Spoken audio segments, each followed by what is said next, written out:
신앙생활은 무엇일까요? 여러분은 신앙생활을 어떻게 정의하십니까? 저는 신앙생활을 나 중심에서 하나님 중심으로 변하는 삶의 여정이다 라고 정의합니다. 나 중심에서 하나님 중심으로 변하는 삶의 여정, 그게 신앙생활이다 라고 정의하는데요. 인간은 원래 하나님이 보시기에 심히 좋은 존재로 창조되었습니다. 그러나 인간이 하나님처럼 되고자 하는 마음으로 선악과를 먹음으로 인간은 하나님의 영광을 위한 존재가 아니라 나 중심의 존재가 됩니다. 나 중심의 인간은 신앙생활에 있어서도 내 문제가 해결되고 내가 복받고 내 욕망을 이루는 것을 중요하게 생각합니다. 그러나 그것이 신앙의 출발점일 수는 있지만 목적지는 아닙니다. 신앙의 시작은 나를 위해 존재하시는 하나님으로부터 출발합니다. 그러나 신앙이 성숙할수록 하나님이 나를 위해 존재하는 것이 아니라 내가 하나님을 위해 존재한다라는 것을 깨닫게 됩니다. 그래서 신앙 성숙의 척도는 내 뜻이 아니라 주님의 뜻을 이루는 것이며 내 영광을 구하는 것이 아니라 하나님의 뜻과 하나님의 영광을 구하는 것으로 드러납니다. 그렇기 위해서는 이 신앙이 성숙하기 위해서 필요한 게 생각의 전환이에요. 처음에는 하나님 문제를 해결해 주세요. 하나님 복 주세요. 이렇게 시작하지만 점점 하나님 제가 주님의 기쁨이 되길 원합니다. 저를 사용해 주세요. 이렇게 변해갑니다. 기도가 문제 해결에서 하나님의 뜻을 구하는 기도로 변하죠. 은혜 받기 위해 예배 드리는 것이 아니라 이미 은혜를 받았기 때문에 예배를 드립니다. 보상받고 인정받기 위해 섬기고 헌신하는 것이 아니라 구원의 은혜에 감격하며 마땅한 것으로 알고 섬깁니다. 고난 앞에서 하나님을 원망하며 절망하기보다 인내하며 하나님을 신뢰하는 삶의 변화가 신앙 성숙의 척도입니다. 그러니까 변화가 일어나야 해요. 나 중심에서 하나님 중심으로 삶의 이 변화는 하나님과 나와의 관계 속에서 일어납니다. 생각의 전환과 삶의 전환은 주님과 내가 동행할 때 일어나는 거예요. 주님과 동행하면서 주님을 닮아가는 것이 신앙 성장의 핵심입니다. 주 안에 거하면 반드시 열매가 맺힙니다. 신앙생활은 나는 주인의 자리에서 이제 내려오고 하나님이 주인이 되는 삶의 여정이다 라는 이 사실을 기억하면 좋겠습니다. 신앙이 성숙하기 위해서는 반드시 생각의 전환이 필요해요. 오늘 본문은 금송아지 숭배 사건으로 파기된 그 언약을 하나님이 다시 새롭게 맺는 장면입니다. 여러분은 하나님이 이스라엘 백성과 다시 언약을 맺는 이유를 무엇이라고 생각하십니까? 왜 하나님이 이 목이 곧은 백성과 다시 언약을 맺으려고 하실까요? 출애굽기 32장의 금송아지 사건부터 34장까지 이 흐름 속에서 우리는 몇 가지 이유를 찾고 대답할 수 있습니다. 첫 번째는 레위 자손의 헌신을 이유로 뽑을 수 있습니다. 레위 자손이 여호와의 편에 서서 금송아지 숭배에 가담한 친구와 이웃과 심지어 가족까지 죽이는 헌신과 결단이 있었기에 이스라엘 백성이 다시 하나님께 기회를 얻었습니다. 두 번째는 이스라엘 백성의 헌신을 이유로 뽑을 수도 있습니다. 장신구를 떼어내라는 하나님의 명령에 이스라엘 백성이 순종합니다. 이스라엘 백성이 하나님이 주신 그 기회를 놓치지 않고 하나님의 명령에 순종함으로 하나님과 백성의 언약 재체결이 가능해졌습니다. 그렇게 생각할 수 있죠. 세 번째는 모세의 기도 때문이라고 대답할 수 있습니다. 모세의 기도가 없었다면 목이 뻣뻣한 이스라엘 백성은 이미 하나님께 진멸당했을 것입니다. 모세는 금송아지 사건으로 하나님께 3번이나 중보기도합니다. 처음에는 하나님의 언약과 뜻에 근거해서 이스라엘 백성을 진멸하지 마시기를 기도하고, 다음에는 자기 생명을 걸고 백성의 죄를 사해달라고 기도합니다. 마지막으로 모세는 하나님이 친히 동행해 주셔야 합니다. 은총을 구하며 기도합니다. 만약 모세의 중보기도가 없었다면 하나님이 다시 이스라엘 백성과 언약을 세우는 일도 없었을 것입니다. 그러나 이 모든 이유는 나 중심, 즉 인간 중심의 해석입니다. 물론 중보기도가 중요합니다. 하나님의 명령에 순종하고 하나님의 말씀에 헌신하는 것이 중요하죠. 그러나 이는 모두 부차적인 것들입니다. 하나님이 이스라엘 백성과 다시 언약을 세우시는 가장 중요하고 결정적인 이유는 하나님이 그런 분이기 때문에 그래요. 하나님 성품 때문입니다. 여호와는 자비롭고 은혜롭고 노하기를 더디하고 인자와 진실이 많은 하나님이십니다. 여호와는 인자를 천대까지 베풀며 악과 과실과 죄를 용서하시는 하나님입니다. 만약 여호와가 자비롭고 은혜롭고 죄를 용서하시는 하나님이 아니라면 아무리 모세가 자기 생명을 걸고 기도하고 아무리 이스라엘 백성이 피를 토하며 회개하고 레위 자손이 지체 중 하나를 찍어버리는 결단과 헌신이 있었을지라도 사실 그것이 그들에게 큰 하나님과 계약하는데 도움이 되지 않습니다. 여호와가 죄를 용서하시는 하나님이 아니라면 인간의 모든 수고와 노력은 사실 아무 소용이 없습니다. 여호와 하나님이 목이 뻣뻣한 이스라엘 백성과 다시 언약을 세우시는 것은 여호와가 인자가 많은 하나님이시기 때문입니다. 그러니까 생각의 전환이 일어나야 합니다.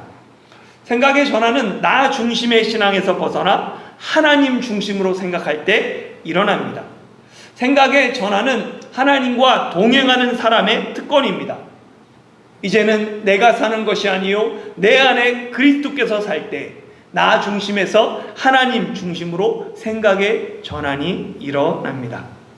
타이중 한국교회가 하나님 중심의 성숙한 신앙인이 되기를 소망합니다.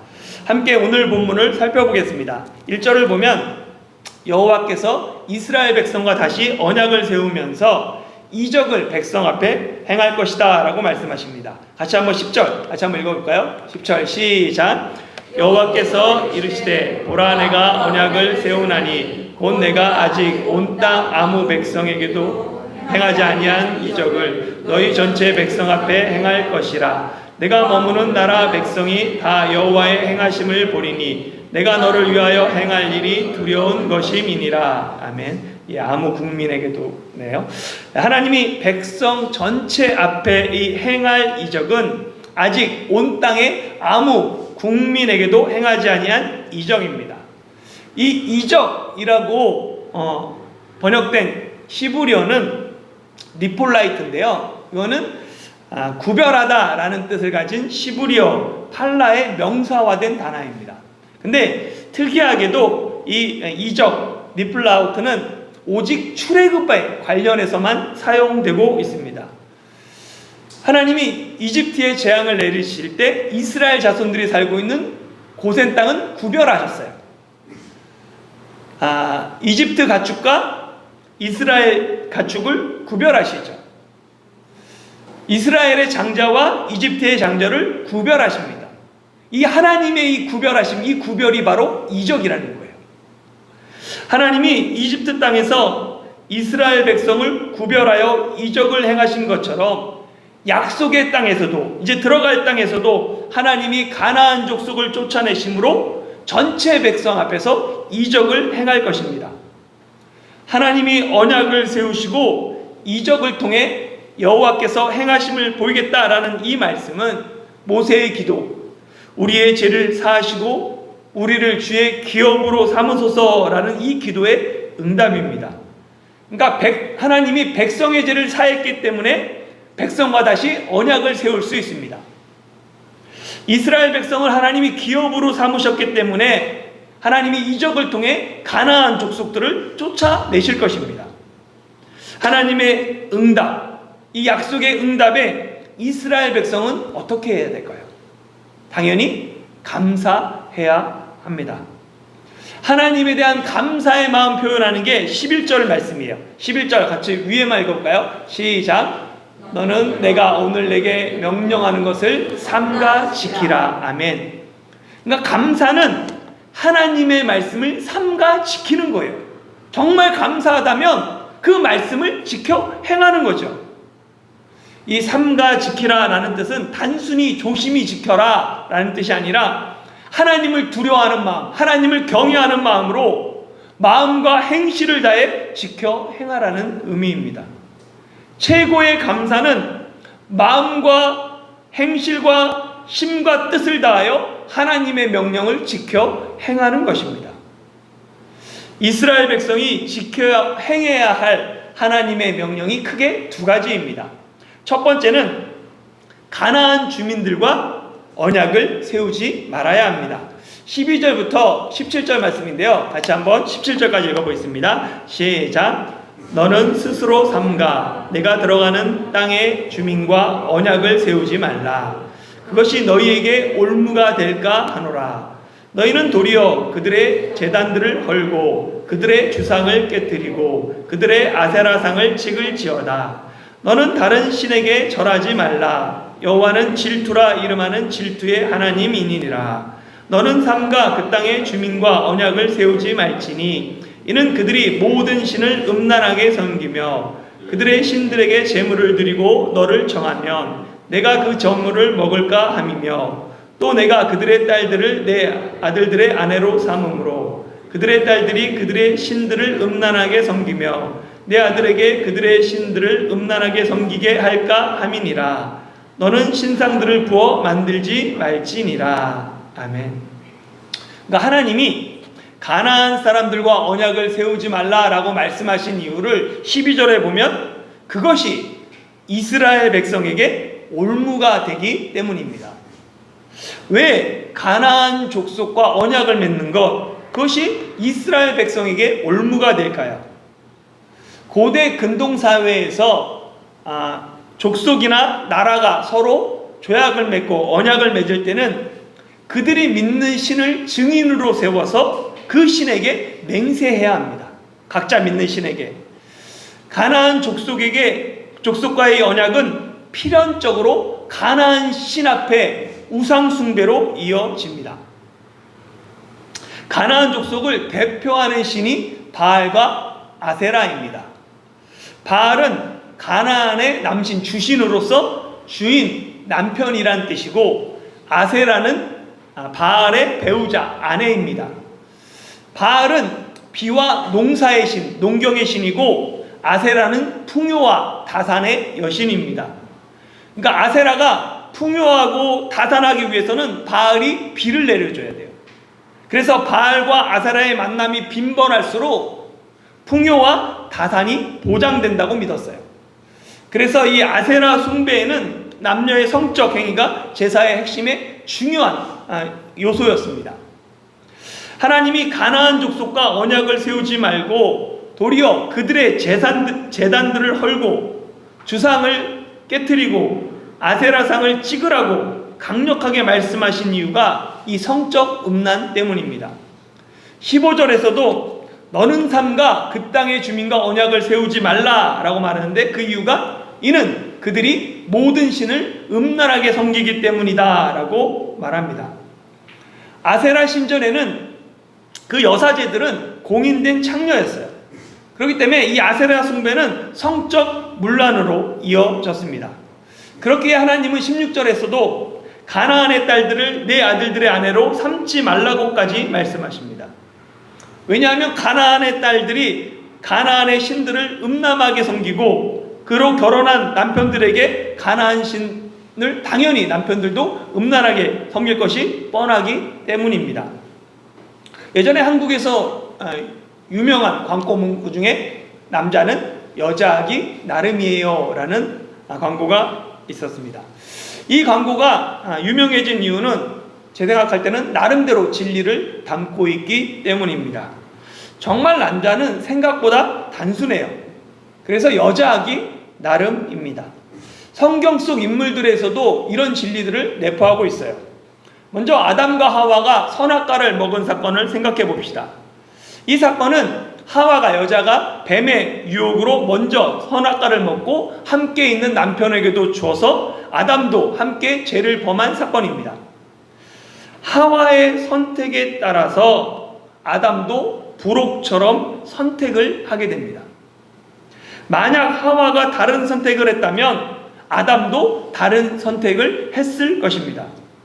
결국 하와의 선택에 따라 결과가 달라지는 것이죠.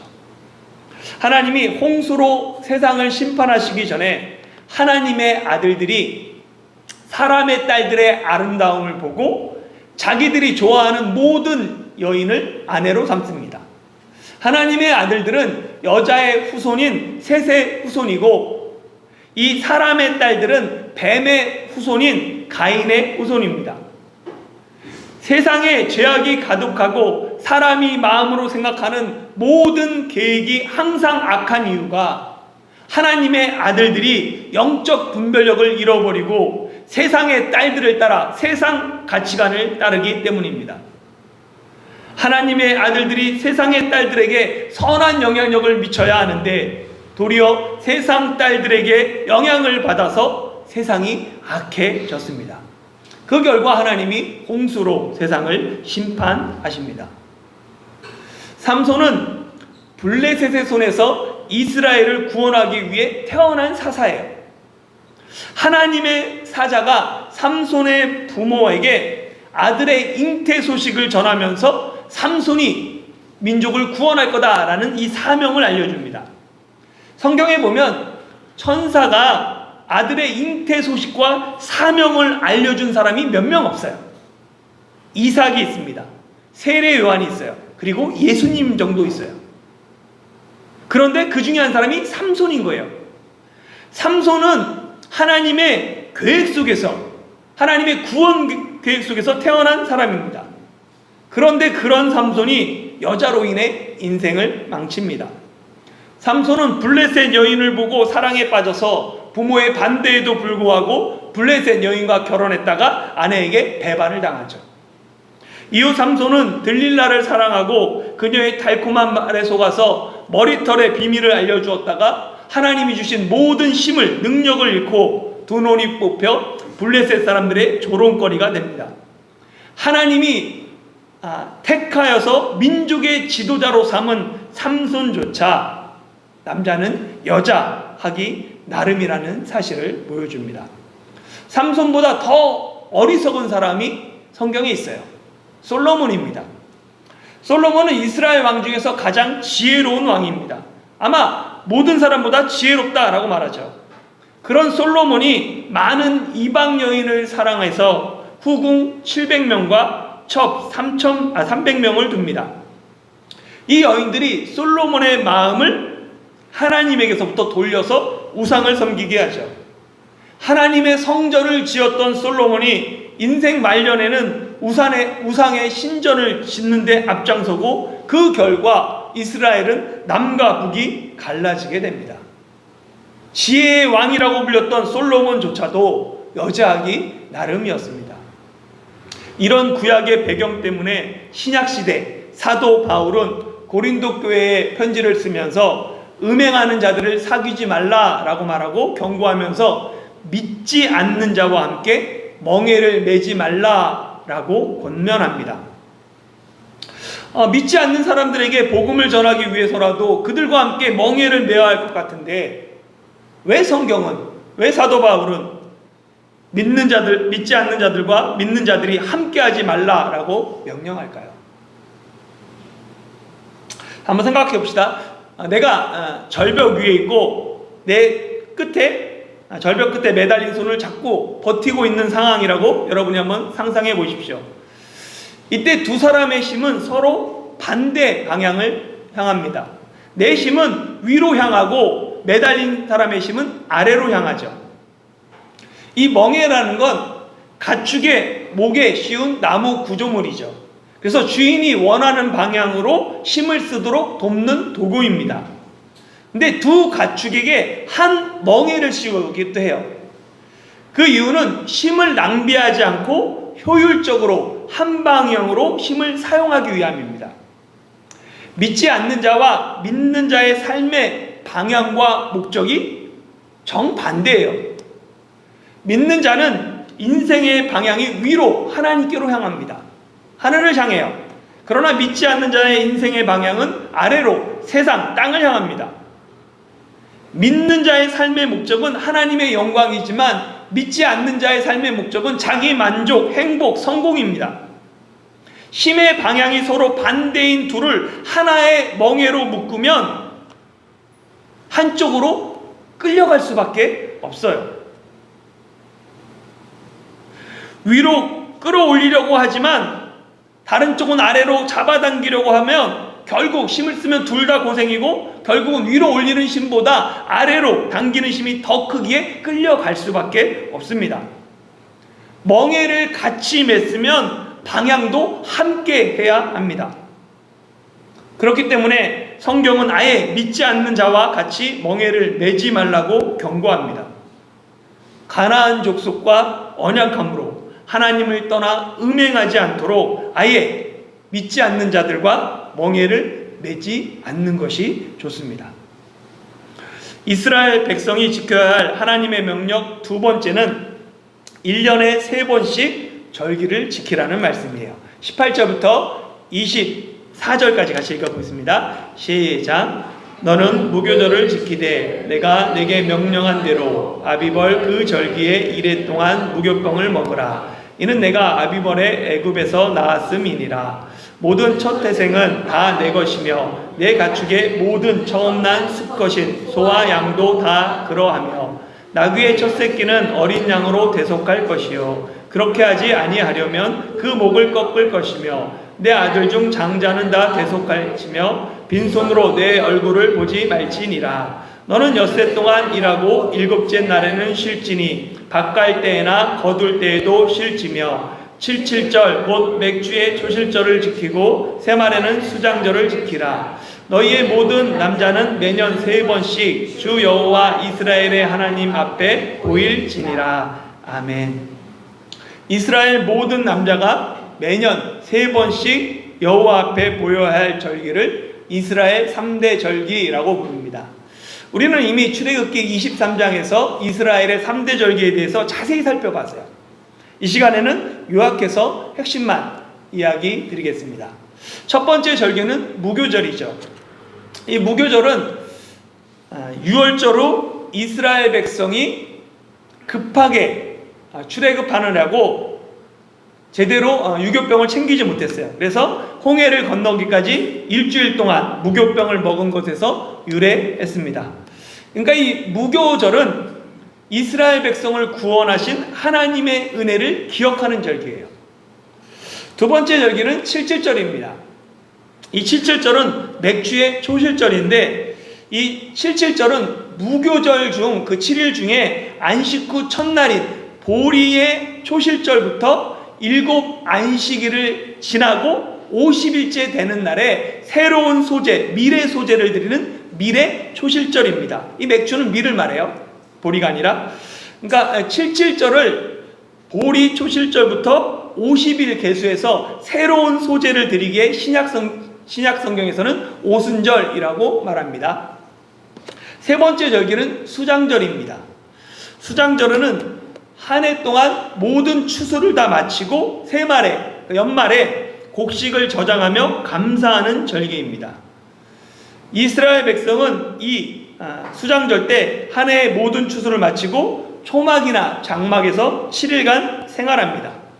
그러니까 출애굽 당시 조상들이 광야 40년 동안 장막 생활을 기억하며 하나님의 보호하심과 인도하심에 감사하는 절기가 수장절입니다.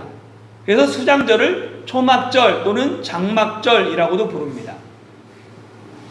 이스라엘 이 3대 절기는 모두 출애굽 사건과 관련이 있습니다. 무교절은 6월절 후 이스라엘 백성이 출애굽 후 먹었던 무교병을 기념하는 절기이고, 77절은 유대 전통에서 이스라엘 자손이 출애굽에 도착해서 출애굽 후 시내산에 도착해서 하나님께 율법을 받은 날로 기념하는 절기다라고 유대인 전통들은 이야기합니다. 초막절은 조상들이 광야 40년을 기억하며 하나님의 인도와 하나님의 보호하심에 감사하는 절기이죠.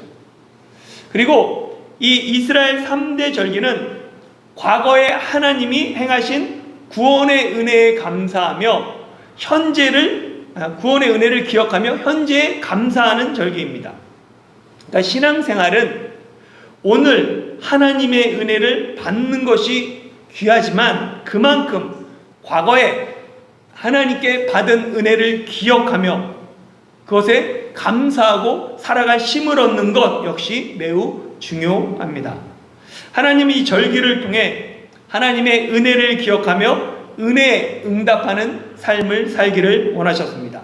그래서 보면은 물질을 구별해서 모든 초태생 처음 난 것들을 하나님께 드리라 라고 말하죠. 그리고 시간을 구별해서 엿새 동안은 일하고 일곱째 날은 쉬며 하나님과 함께 보내라 라고 말합니다. 그러니까 은혜를 받았으면 응답하는 삶을 이렇게 물질과 시간과 실제 삶에서 드려야 한다라는 것이 이 내용이에요. 또한 이스라엘 3대 절기는 모두 추수하고 관련이 있습니다. 무교절은 보리의 초실절이고 77절은 밀의 초실절입니다. 그리고 수장절은 모든 추수를 마친 후에 저장하는 절기이죠. 혹 여러분은 이 추수와 관련된 이스라엘의 3대 절기에서 이상한 점을 발견하지 못하셨습니까? 왜 하나님은 이스라엘 백성에게 추수와 관련해서 3대 절기를 반드시 매년 지키라 라고 말씀하셨을까요? 현재 이스라엘 백성은 어디에 있습니까? 시내산 아래, 시내 광야에 있어요.